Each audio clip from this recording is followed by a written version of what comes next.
Kenapa sih keturunan Belanda di Indonesia itu hampir punah? Padahal kita dijajah mereka itu selama 350 tahun. Yuk kita bahas.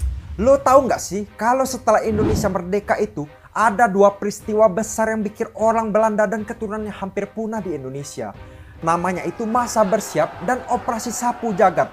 Setelah Indonesia merdeka pada 17 Agustus tahun 1945, kondisi negara masih sangatlah kacau. Belanda belum terima kemerdekaan kita dan banyak pasukan mereka yang masih ada di Indonesia. Tapi yang lebih parah, rakyat Indonesia yang udah muak sama Belanda mulai melawan balik.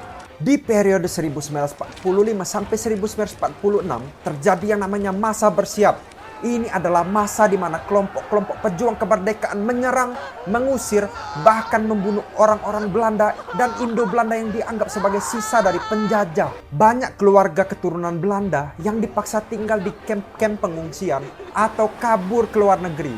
Di sisi lain, Belanda juga nggak tinggal diam.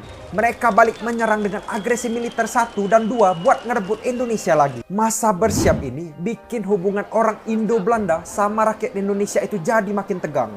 Banyak dari mereka takut dan akhirnya memilih pindah balik ke Belanda atau ke negara lain. Nggak berhenti sampai di situ. Tahun 1957, Presiden Soekarno ngeluarin kebijakan keras buat ngusir semua pengaruh Belanda di Indonesia.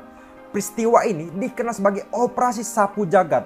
Soekarno marah besar karena Belanda ini ternyata masih nguasain ekonomi di Indonesia.